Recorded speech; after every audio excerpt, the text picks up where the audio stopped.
Ne manquez pas cette semaine à InfoCam, la dernière capsule en collaboration avec la MRC de Kamouraska en vue des prochaines élections. Un 10e anniversaire du programme de certificat d'achat régional de la Chambre de commerce Kamouraska-Lillet. Un nouveau point de service de projection 1635 et le lancement de la première édition du concours Propulse ta voix.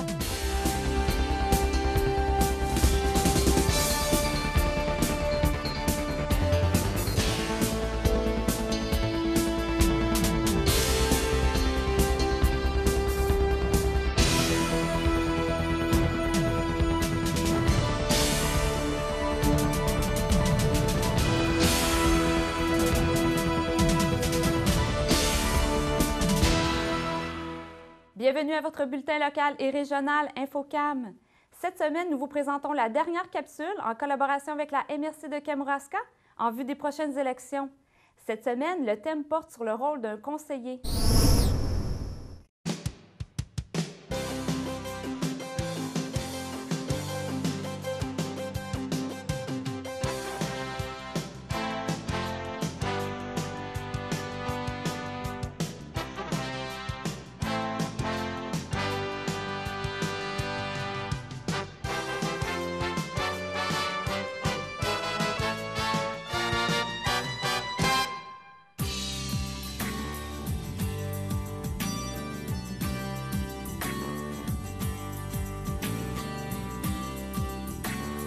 Comme disait notre préfet, c'est pas parce que certaines personnes se sont servies de la politique, plutôt que de servir leurs citoyens en politique, qu'on va baisser les bras. Puis je trouve que c'est intéressant à penser.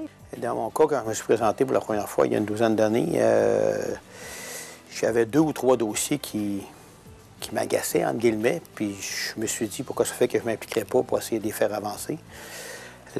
L'autre raison qui est encore plus importante que cette raison-là, c'est que j'étais fier de ma municipalité. Puis il me semblait qu'en m'impliquant, je pouvais inviter, partager avec mes concitoyens mon expérience.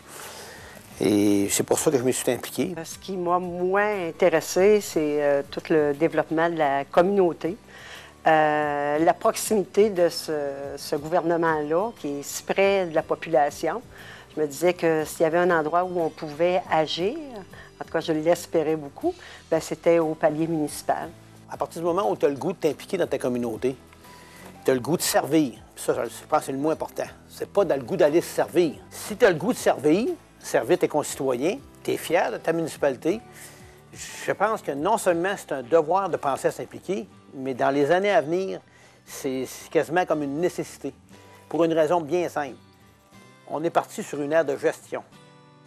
Et regarde, tous les organismes, souvent, on dit « Ah, tu n'as pas assez d'expérience pour gérer. » Non. Si tu t'en vas comme conseiller municipal, comme administrateur, n'importe quelle administration, tu t'en vas pas là pour gérer.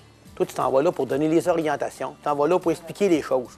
Il y a plusieurs jeunes, il y a plusieurs femmes, comme il y a plusieurs citoyens, si on regarde en général, qui pensent que la politique, c'est pas pour eux autres, qui pensent que la municipalité, ils n'ont pas les capacités de le faire, qui n'ont pas la confiance pour le faire. Alors, moi, je me dis déjà, les gens qui s'impliquent au niveau de différents conseils d'administration, des gens qui s'intéressent à tout ce qui se fait au niveau de leur municipalité, des gens qui vont participer à des forums, des gens qui sont capables d'émettre une opinion ou qui sont capables de la former dans leur pensée, ont peut-être des fois de la difficulté à l'exprimer, mais ça s'acquiert. C'est de l'expérience que l'on prend à ce moment-là. Mais comment on va le chercher? On va leur demander d'abord. Et récemment, j'ai eu à le faire. Et j'ai approché quelqu'un qui était très occupé, une femme de 30 quelques années, 3 enfants, travaille à temps plein, mais qui a à cœur le développement de sa communauté. Être conseiller municipal, comme n'importe quel organisme, c'est faut croire à ses valeurs, croire à ses convictions, pas avoir peur de les défendre, puis accepter qu'on n'a pas tout le temps raison. Un conseil qui fonctionne, c'est parce que ça travaille ensemble. Il y a les forces d'un vont compenser pour les difficultés d'un autre conseiller ou conseillère. Mais ça ne veut pas dire que c'est nécessairement toujours facile. As-tu à cœur le bien-être de ta communauté? Si c'est ça, oui, je veux voir des gens heureux chez nous. Parce que ça fait partie aussi des forces d'une communauté quand les gens s'y sentent bien, évidemment. Parce quel intérêt on aurait à rester ici plutôt que dans une autre municipalité? On retrouve des services, on retrouve du soutien, on retrouve des échanges entre les différents âges. Est-ce qu'on a ça chez nous? Est-ce qu'on veut ça? Est-ce qu'on est capable de mettre à profit tout ce qui existe comme structure, comme service pour nos jeunes, nos aînés, les familles? Je veux ça, mais je pense que c'est déjà une bonne partance pour se dire oui. La politique municipale, ça peut être intéressant, puis je peux faire et y apporter quelque chose.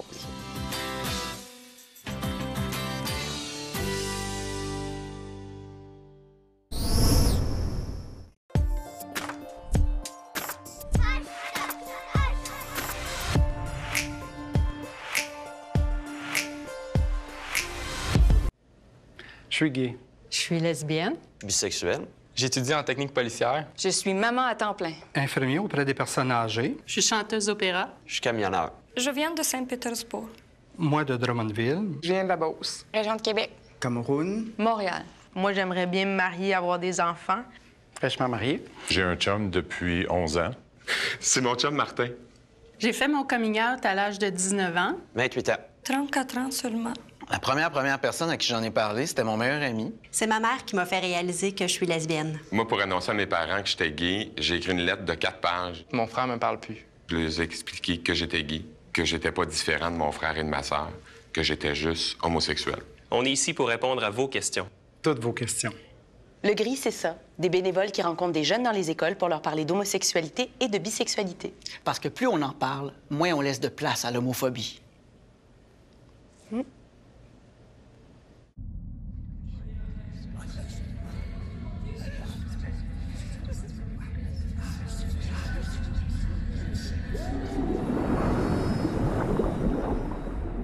Avantdecraquer.com. C'est le 10e anniversaire du programme de certificat d'achat régional de la Chambre de commerce Kamouraska-Lillet.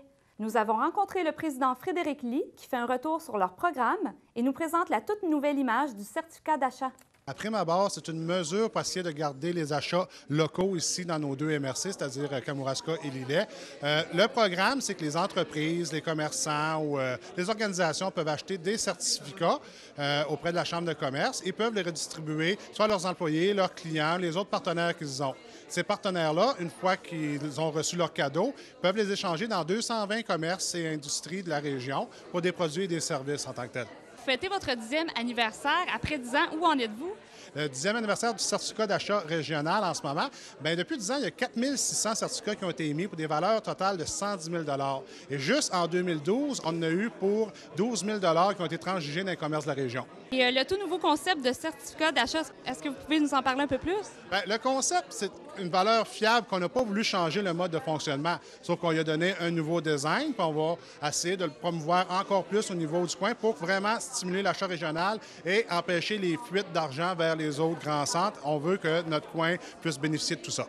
Et combien de membres avez-vous? En ce moment, des membres dans la Chambre de commerce, on est à 348 membres.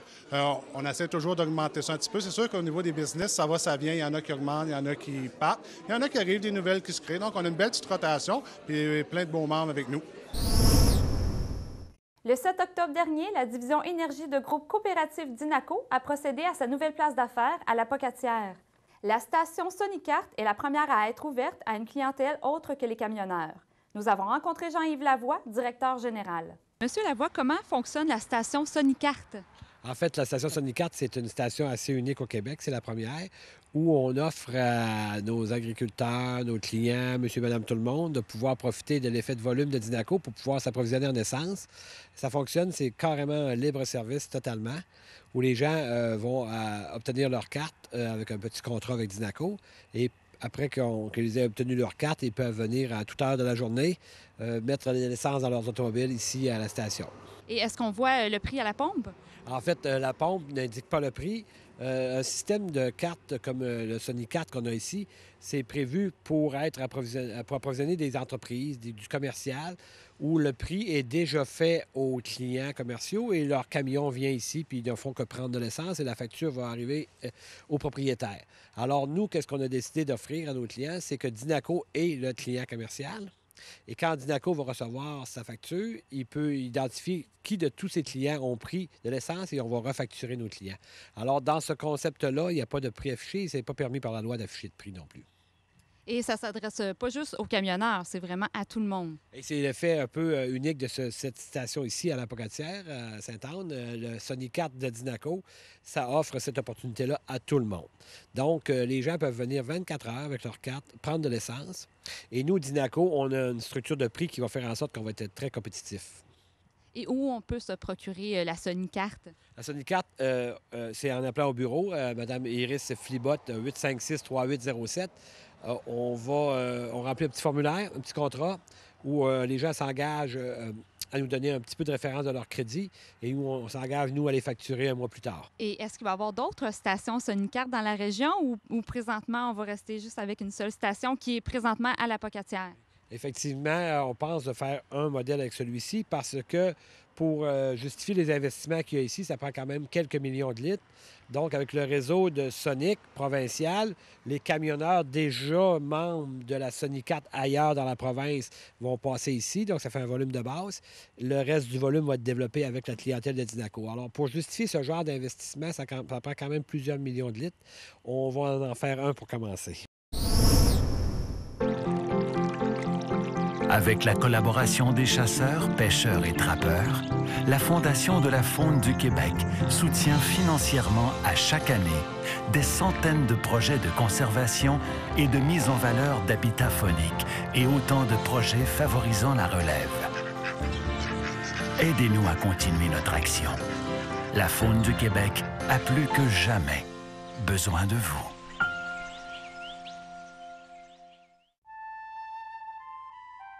Durant l'hiver canadien, la faune n'est jamais bien loin. Certaines espèces hibernent tout l'hiver. D'autres espèces sont plus faciles à repérer. Les animaux actifs peuvent laisser des traces dans la neige. Certains ont de larges pattes, comme des raquettes. Toutes ces espèces se sont très bien adaptées au froid. Alors sortez et découvrez la faune hivernale.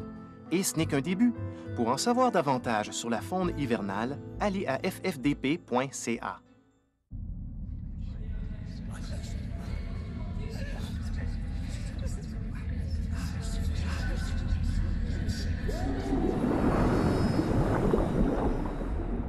Avantdecraquer.com. Un nouveau point de service de projection 1635 a maintenant pignon sur rue à la Pocatière. Cet organisme sans but lucratif aide les jeunes de 16 à 35 ans à se réaliser sur les plans personnels, social et professionnel. Pourquoi vous avez ouvert un nouveau point de service à la Pocatière? Bien, dans le fond, on avait un point de service qui était situé au cégep à la Pocatière depuis plusieurs années, depuis plus de 10 ans. Et donc, au début, ça remplissait complètement là, ce qu'on avait besoin, en termes de services, les intervenants, puis tout ça. Ça, donc, d'ailleurs, on remercie le cégep de nous avoir accueillis aussi longtemps. Mais avec le temps, bien, il y a eu plus d'intervenants dans notre équipe. Il y avait aussi le fait que, quand on est à l'intérieur d'une organisation, d'un établissement, bien, c'est plus difficile là, que les gens nous voient. Donc, il fallait vraiment, là, ils appellent, là, ils venaient au cégep, mais en même temps, c'est pas en passant qu'on venait nous voir. Donc, ça, on était un petit peu tout le temps à la recherche de se dire, ça serait vraiment intéressant là, d'avoir pignon sur rue à la Pocatière pour tout desservir les gens, tant de la Pocatière, mais des environs, les villes avoisinantes, parce qu'on se rendait compte que ça avait certaines limites d'être au cégep. Donc, on avait tout le temps ça en arrière de la tête. Et là, on a cherché, dans le fond, les solutions, voir les possibilités. Il y a aussi financièrement, il fallait voir si c'était possible. Donc, ça nous a pris un certain nombre d'années, mais ça, on l'avait mis là, dans les 2 dernières années comme une priorité. On voyait que là, c'était vraiment important pour nous autres d'avoir un local mieux adapté, avec des bureaux, avec vraiment un accueil où les gens peuvent s'installer, voir, regarder l'informatique, les ordinateurs sur le net, les emplois. Donc, vraiment, là, avoir un lieu où on prend le temps là, de rencontrer, d'être accompagné dans ce qu'on veut faire. Fait que c'est pour ça là, que là, bon, enfin, ça s'est réalisé aujourd'hui. On est content d'ouvrir ce point de service qui est sur la 4e avenue à la Pocatière. Mais justement, quel service que vous offrez aux jeunes? Ah, il y en a tellement, mais enfin, ce que je peux résumer, ce sont tous les premiers services, dans le fond, que les gens vont venir ici, c'est souvent, puis ça n'est un important, c'est le Carrefour Jeunesse-Emploi. Oui, on s'appelle Projection 1635, mais un de nos importants services, c'est les services du Carrefour Jeunesse-Emploi qui sont connus à travers le Québec. Et ça, vraiment, c'est l'accompagnement, recherche d'emploi, l'information pour retourner aux études, l'entrepreneuriat, donc tout. Quelqu'un là, qui se dit, ben moi, là, je veux m'en aller vers d'autres choses. Donc, ça, on est accompagné. Ici, au point de service, il y aura toujours une conseillère pour répondre à ces questions-là, rencontrer les jeunes. Ensuite, on a d'autres programmes ou services. On a des plus spécialisés, je dirais, là, donc vraiment plus précis. Donc, on a Jeunes en action, qui sont pour les 18-24 ans, pardon, qui sont des jeunes référés par Emploi Québec. Ça, c'est vraiment une démarche vraiment d'accompagnement spécialisé avec ces jeunes-là qui en ont besoin pour aller vers le marché du travail ou un retour à la santé ou social. Et ensuite, on a le défi à l'entrepreneuriat jeunesse qui s'occupe de culture entrepreneuriale. On a Place aux jeunes que c'est vraiment la migration des jeunes, donc les jeunes qui veulent venir de l'extérieur de la région, venir s'établir ici. Donc ça aussi, ça demande des services spécialisés. On a IDEO 16-17 qui est de la persévérance scolaire ou pour quelqu'un qui a décroché du marché, pas du marché du travail, pardon, de l'école, puis qui a 16-17 ans, bien, c'est vraiment de l'accompagner parce que là, c'est beau d'avoir décroché, mais on a besoin d'aide pour aller vers d'autres choses ou raccrocher. Donc, il y a ça. Est-ce que j'en oublie? Je pense que non. C'est déjà pas mal.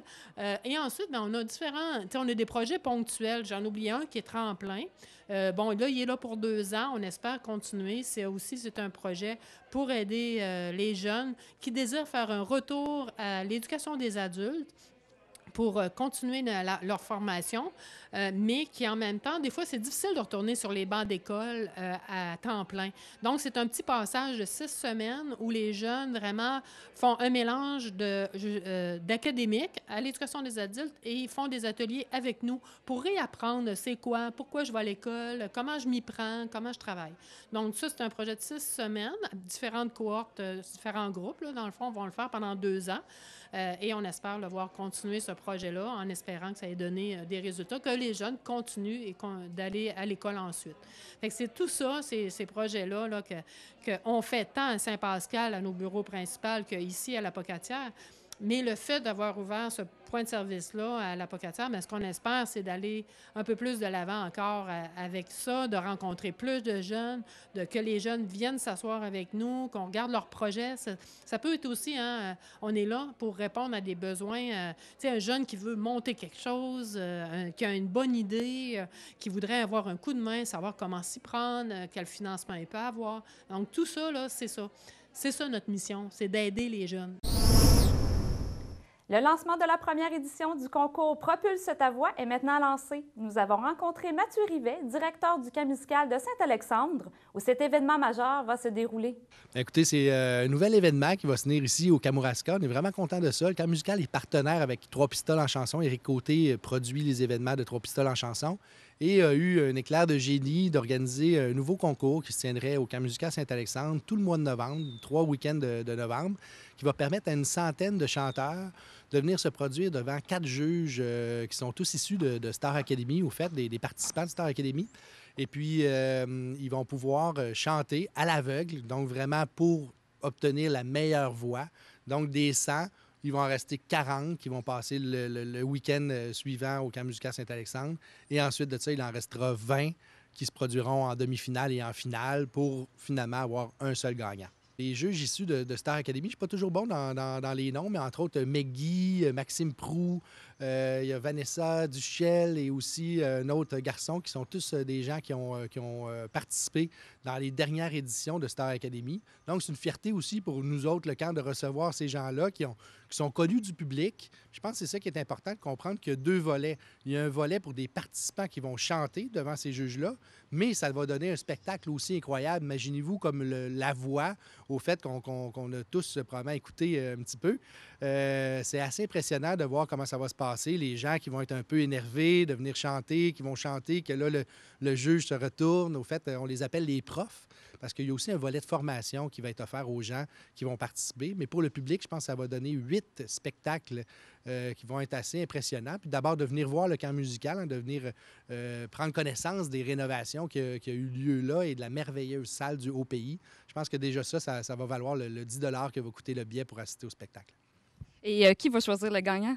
Les 4 juges. Donc, les 4 profs ensemble. Au fait, de la manière que ça fonctionne, c'est que chaque prof va se constituer une équipe.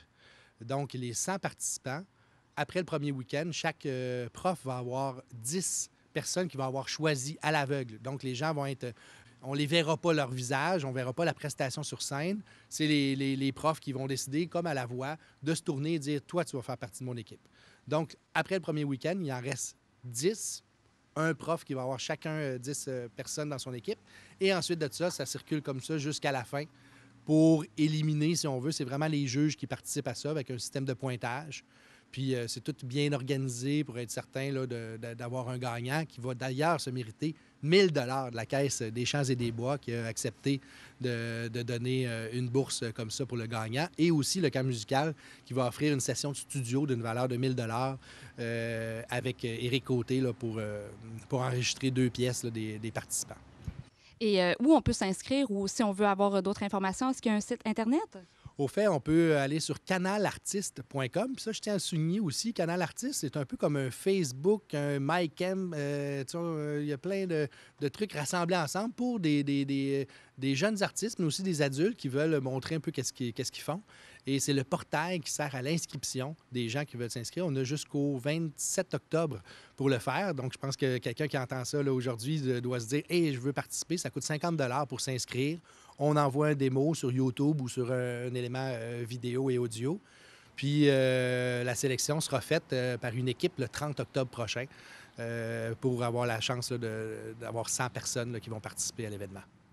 Et est-ce que vous acceptez beaucoup des projets qui viennent de l'extérieur à votre camp musical? Ça fait quelques années depuis que les rénovations ont été faites puis qu'on est ouvert à l'année. Il faut comprendre que le camp n'est plus seulement un endroit où on offre de la formation musicale d'été. C'est notre mission première, c'est ce qu'on va toujours continuer à faire. Mais au-delà de ça, c'est un lieu magnifique, c'est 30 bâtiments. C'est beau, la salle du Haut-Pays, c'est magnifique. On a un studio d'enregistrement, le pavillon Asta aussi qui est une fierté pour nous. Donc, je pense que les gens le découvrent de plus en plus et viennent faire des événements, soit privés, de fêtes de Noël pour des entreprises, de la formation également, toutes sortes de choses durant l'année. Mais pour nous, c'est une priorité de développer des projets musicaux. Donc, on est très bien équipés pour offrir des prestations musicales puis tous des événements musicaux.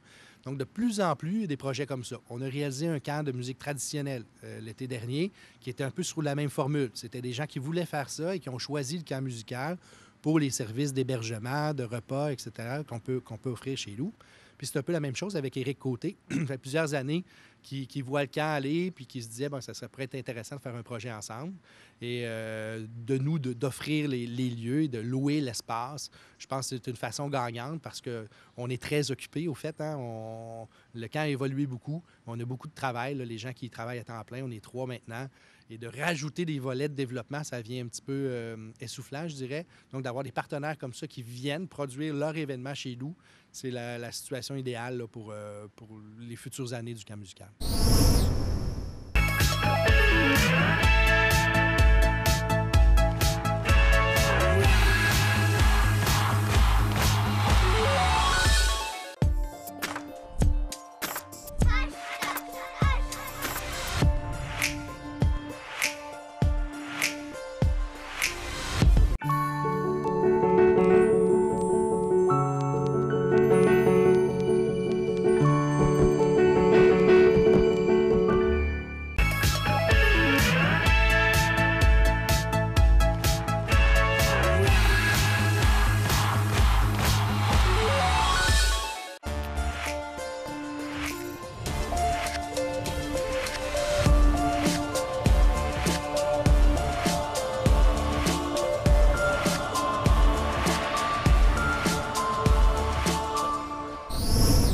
Les activités d'hébergement sont bel et bien terminées au centre d'hébergement Thérèse Martin. Tel qu'annoncé en septembre 2012, tous les résidents ont été relocalisés. Quant à l'avenir du bâtiment, un comité a été mis sur pied à cet égard. Du côté des sports, dans la Ligue de hockey Côte-Sud-le-Placoteux, 2 parties ont été disputées en fin de semaine. La Pocatière s'est inclinée 2-4 contre l'équipe Saint-Damien et Saint-Pascal a gagné 5-4 en fusillade contre Saint-Jean-Port-Joli. La prochaine partie, vendredi 25 octobre, Saint-Pascal recevra Saint-Jean-Port-Joli. Du 11 au 13 octobre dernier avait lieu le tournoi d'improvisation Open Puck à la Pocatière. Il s'agissait de la 5e et dernière édition. Les 2 équipes qui s'affrontaient en finale étaient la Galaxie et Rédemption avec un pointage final 5-4 obtenu en fusillade. Certaines parties ont été enregistrées pour MaTV Bas-Saint-Laurent et seront diffusées dès l'hiver 2014. Les aventuriers voyageurs sont de retour à la salle de cinéma Le Scénario à la Pocatière. Voyez le premier film présenté le lundi 28 octobre à 19h30. Suivez 2 aventuriers au Costa Rica pour découvrir ce merveilleux pays. Des images à couper le souffle sont au rendez-vous. Vous pouvez réserver vos places dès maintenant au guichet du cinéma ou par Internet au www.lesaventuriersvoyageurs.com. C'est ainsi que se termine l'Infocam de la semaine. Merci d'avoir été avec nous et on se donne rendez-vous la semaine prochaine.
Mallette de Saint-Pascal est fière d'être associée à cette émission. Mallette, 470 Avenue Chapelot à Saint-Pascal, 88 492 3515. Pour nous faire part d'une nouvelle, des images ou suggestions de reportages, par téléphone le 88 492 2711, par télécopieur le 88 492 7498, par courriel à presse@commercial-tvck.org et par Internet au www.tvck.org.